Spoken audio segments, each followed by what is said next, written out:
రెండు ఈక్వేషన్ తోటి చాలా ఘనంగా గతంలో లాపడ్డాడు. కానీ ఈసారి కూడా ఎంఐఎం అధినేత అసదుద్దీన్ ఓవైసీ అక్కడ సీమాంచల్లో చాలా విస్తృతంగా పోటీ చేయడం, 8 సీట్లలో పోటీ చేయడం, అక్కడ 23 సీట్లలో ఆయన ప్రభావం ఏ విధంగా చూపించాడంటే ఒక ఆత్మ నినాద గౌరవం ఇచ్చాడు. మనం సీమాంచం ప్రజలారా, మీరు ఓటు బ్యాంకుగా మారొద్దు.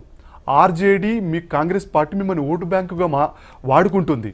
మీరు ఓటు బ్యాంకుగా ఉన్నంత కాలం మీ బ్రతుకులు ఇంతే, మన రాజకీయ జీవితం కూడా ఇంతే. మనం రాజకీయ శక్తిగా ఎదుగుదాము, మన హక్కుల్ని సాధించుకుందాము. ఎల్లప్పుడూ బీజేపీని ఓడించడానికి కాదు మన ఓటు బ్యాంకు, మనం స్వశక్తిగా ఎదగాలి. కాబట్టి ఈ ఆర్జేడీ ఈ కాంగ్రెస్ పార్టీకి మీరు ఓట్లు వేయద్దు, మనం ఓట్లు వేసుకుందాం అని చెప్పేసి ఇప్పుడు ఎంఐఎం పార్టీ కూడా అక్కడ ఎంఐఎంకే వచ్చినట్లేదు. మనం చూస్తాం రేపు ఫలితాలు. నాకు తెలిసి ఎంఐఎం గతంలో వచ్చిన ఫలితాలు వాళ్ళకే కాదు, ఈవెన్ వామపక్షాలకు కూడా లాస్ట్ టైం ఒక్క సిపిఐ ఎమ్మెల్యే 19 సీట్లు గెలిచింది. ఈసారి మొత్తం అసలు రెస్ట్ అన్ని గెలిపి కూడా 6 సీట్లు మనకి కనపట్ల.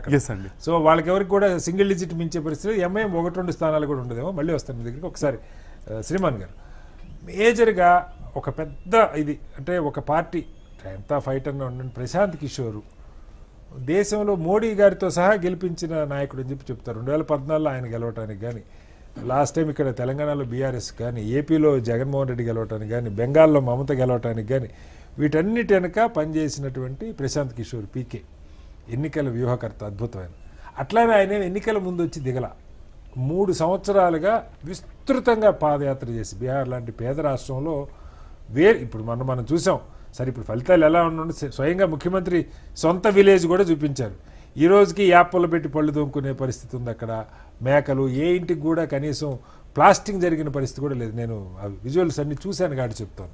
నితీష్ సొంత గ్రామం, 20 ఏళ్ళుగా ఆయన ముఖ్యమంత్రి ఉన్నా కూడా స్టిల్ పేదరికం ఉంది. 10,000 పెట్టి ఏం చేస్తారంటే మేకలు కొనుక్కుంటాం, ఆవులు కొనుక్కుంటాం అని చెప్పే దగ్గరే ఉన్నారు తప్ప అంతకంటే ఇంకా పెద్దగా అక్కడ పరిశ్రమలు ఏమి రాలేదు. డెవలప్మెంట్ ఏమి చెప్పుకోదగ్గ పరిస్థితి. కొంత ఇన్ఫ్రాస్ట్రక్చర్ వచ్చి ఉండొచ్చు. ఇలాంటి చోట ఒక కొత్తగా ఎమర్జ్ అవుతున్న పార్టీకి చెప్పుకోవడానికి బోలెడు అంశాలు ఉంటాయి. ఇక్కడ అభివృద్ధి లేదు, ఉద్యోగాలు లేవు, వలసలు పోయారు, కరప్షన్ ఉంది, సెక్యూరిటీ లేదు, క్రైమ్ రేట్, ఎన్నైనా చెప్పచ్చు, 100 కొద్ది అంశాలు చెప్పచ్చు. అలాగే ఆయన నిజాయితీ పరులైన కాస్త క్రెడిబిలిటీ ఉన్న మంచి ఆఫీసర్స్ని, సమర్థుల్ని తీసుకొచ్చి అభ్యర్థులుగా పోటీ పెట్టాడు ప్రశాంత్ కిషోర్. ఎన్నికల వ్యూహాలు తెలియని వ్యక్తి కానే కాదు. అన్ని చోట్ల గెలుపులకి ఆయన పిల్లర్గా పనిచేశాడు. అలాంటి పార్టీ కూడా అంటే నేను అనేది కొత్తగా రాజకీయాల్లోకి రావాలి, కొత్త పార్టీలు పెట్టాలి ఆలోచన చాలామందికి ఉంటుంది. మనం తెలంగాణలో చూసాం, ఢిల్లీలో ఆప్ చూసాం. ఒక ఆప్ తప్ప తెలుగు రాష్ట్రాల్లో చేసిన ప్రయత్నాలు కానీ. అంటే ఈ కొత్త రాజకీయానికి అసలు ఏమన్నా స్కోప్ ఉందా? దీన్ని బట్టి కూడా మీకు ఏమర్థం అవుతుంది? పీకే ప్రశాంత్ కిషోర్ దేశ రాజకీయాల్లో ఒక బలమైన ఇంపాక్ట్ చూపించాడు. 2004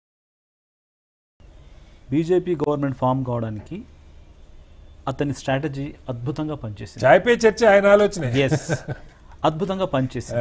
ఆ చాయ్ పే చర్చ నుంచి అతను దేశవ్యాప్తంగా ఫైలాయించాడు. మొత్తం ప్రతి రాష్ట్రాన్ని ఒక దశలో సిపిఎం పార్టీ కూడా అతన్ని పెట్టుకోవాల ఆలోచన దగ్గరికి వచ్చింది. సిపిఎం పార్టీ జనరల్ గా అట్లాంటి వాటిని ఇంట్రెస్ట్ చూపించదు, ఆ లెవెల్కి వచ్చింది. అయితే మీరు చెప్పిన పాయింట్లో నేను డైరెక్ట్ పాయింట్కి వచ్చేస్తాను.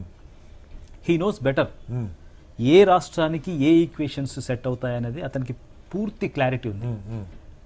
ఇప్పుడు ఒక స్ట్రాటజిస్ట్గానే అతను పార్టీ పెట్టాడని మనం అనుకోవడంలో తప్పేం లేదు. అక్కడ అతను ఎవరికో కన్సల్టెంట్గా కూడా పనిచేసి ఉండొచ్చు, పేరుకి పోటీ చేసాడు కానీ బ్యాక్ ఎండ్ లో ఎవరికొన్న పనిచేసి ఉండొచ్చు. బికాజ్ అతని స్ట్రాటజీస్ చాలా అద్భుతంగా పనిచేస్తాయి ప్రతి రాష్ట్రంలో. ఒక్క తెలంగాణలో కేసీఆర్ అతన్ని తీసుకోలేదు కానీ తీసుకొని ఉంటే ఇక్కడ కూడా పనిచేసేది. సో ఇక్కడ నేను కొన్ని ముఖ్యమైన విషయాలు చెప్తాను. ప్రతి రాష్ట్రానికి మధ్య ఈక్వేషన్స్ చేంజ్ అవుతుంటాయి.